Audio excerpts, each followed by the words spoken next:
Jadi terima kasih rekan-rekan pers. Jadi rapat hari ini menindaklanjuti rapat yang dihadiri para ketua umum PD Perjuangan, P3, Perindo, dan Hanura pada tanggal 15 Februari, di mana telah dibentuk tim khusus yang langsung di bawah direction dari Pak Ganjar dan Prof. Mahfud. Mengapa? Karena kita melihat bahwa desain kecurangan pemilu yang dikatakan oleh para tokoh demokrasi sebagai pemilu yang paling buruk di dalam sejarah demokrasi di Indonesia, maka diperlukan tokoh-tokoh yang memperjuangkan untuk menyelamatkan demokrasi itu sendiri. Sehingga dengan arahan para ketua umum partai dan juga dipimpin langsung oleh Pak Ganjar dan Prof. Mahfud, maka tim khusus ini leading sektornya itu adalah tim hukum yang di bawah koordinasi Pak Todung Mulya Lubis dan Pak Henry Yoso. Kami sangat mengapresiasi terhadap keterlibatan dari para pakar yang memberikan sumbangsihnya pada kerja dari tim hukum tersebut. Sehingga seluruh proses litigasi ke Mahkamah Konstitusi dipersiapkan dan banyak pakar yang bergabung, termasuk ada yang mampu mengukur voting behaviors dari aspek keterlibatan kekuasaan yang kemudian mencederai proses demokrasi itu sendiri. Tetapi fokus utama dari tim Pak Ganjar Prof. Mahfud itu adalah mengawal proses rekapitulasi secara berjenjang dari bawah yang saat ini terus-menerus dilakukan, termasuk juga pemilu legislatif. Nah, karena itulah semuanya agar bersabar, karena kerja tim hukum yang kami sebut sebagai tim pembela demokrasi dan keadilan Ganjar Mahfud ini lebih bersifat silent, menemukan suatu bukti-bukti terhadap berbagai indikasi kecurangan secara terstruktur, sistematik, dan masif akibat campur tangan kekuasaan. Dan kami mendapat banyak laporan dari daerah-daerah yang nanti juga akan siap untuk menjadi saksi di dalam proses di Mahkamah Konstitusi. Ya, komunikasi dengan tim 01 tanpa komunikasi formal pun dari apa yang disampaikan ke publik itu menunjukkan suatu spirit yang sama. Bahwa demokrasi ini harus diselamatkan karena berkaitan dengan kepercayaan rakyat terhadap proses-proses demokrasi selanjutnya. Kalau pengerahan secara masif terhadap kekuasaan ini tidak dilakukan suatu koreksi secara kolektif, maka tidak akan ada lagi yang percaya terhadap proses demokrasi ke depan, termasuk di dalam pelaksanaan pilkada pada bulan November yang akan datang.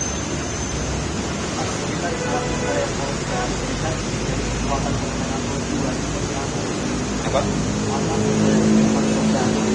Ya itu kan kita lihat kan pers juga sebagai kekuatan penjaga demokrasi sudah banyak mengungkapkan hasil-hasil investigasi ini, di mana misalnya mereka yang punya kemampuan mengorganisir berasal dari kader-kader partai, kepala daerah, kemudian banyak kepala desa yang diintimidasi.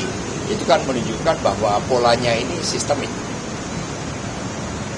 Ini kan kemarin malam Pak Surya Paloh bertemu dengan Pak Jokowi dan dianggap sebagai sinyal ajakan untuk Nasdem bergabung ke kubunya Pak Prabowo dan Pak Jokowi. Kalau dari PDIP sendiri bagaimana? Apakah sudah ada dukung yang oleh Pak Jokowi atau seperti apa?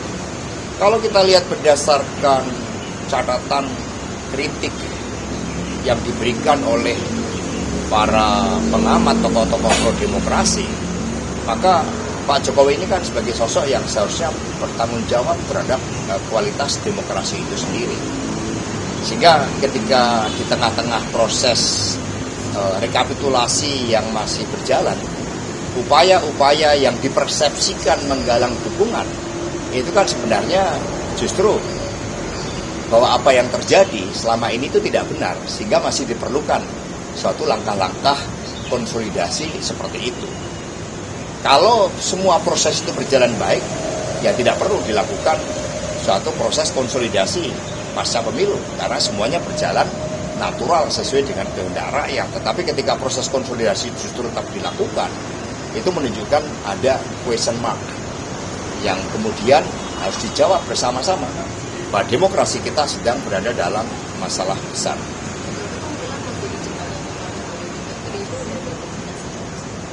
Ya sebenarnya ini pemilu belum selesai, ya masih proses dilakukan rekapitulasi secara berjenjang, dan kita tidak menutup mata bahwa yang disampaikan di dalam dirty votes, kualitas demokrasi kita itu turun ke titik nadir.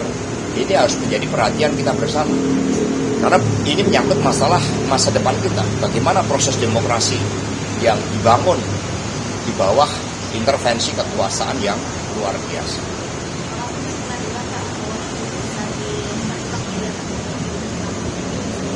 Ya, Prof. Mahfud kan berbicara sesuai dengan kompetensi beliau, dan juga secara empiris memang itu terjadi di banyak negara, terjadi juga di dalam pelaksanaan pilkada. Maka tim khusus ini akan terus bekerja dengan leading sektor tim hukum, dan di situ nanti akan banyak hal mengejutkan yang nanti akan disampaikan di dalam proses-proses selanjutnya.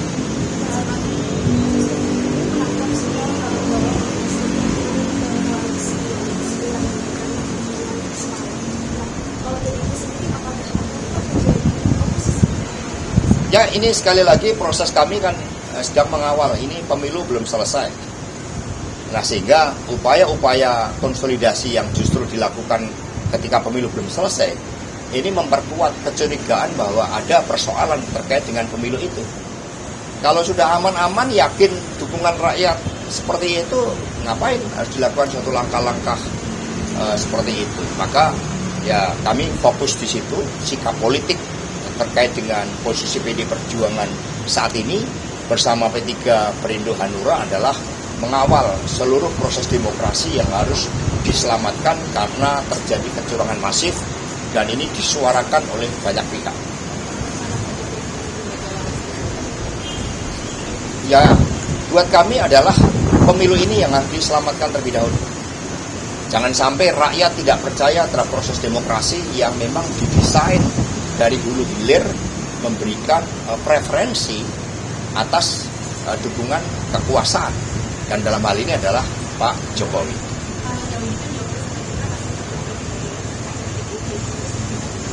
Ya, sebagai kader ini kan punya tanggung jawab di dalam menjaga kemurnian suara rakyat, sehingga kader ini bukan dalam bentuk KTP, dalam bentuk KTA. Kader ini adalah perilaku. Satunya aspek-aspek ideologis, kemudian platform yang diperjuangkan, dan juga sikap-sikap politik itu yang harus dilihat. Maka bagi PD Perjuangan, sebagaimana menjadi arahan para ketua umum yang mendukung Pak Ganjar Mahfud, bahwa dibentuk tim khusus dan demokrasi yang menghadapi ancaman ini harus disikapi secara serius. Maka tim khusus dengan leading sektor tim hukum itu menunjukkan keseriusan kami di dalam mengawal proses demokrasi. Ya, cukup ya. Terima kasih.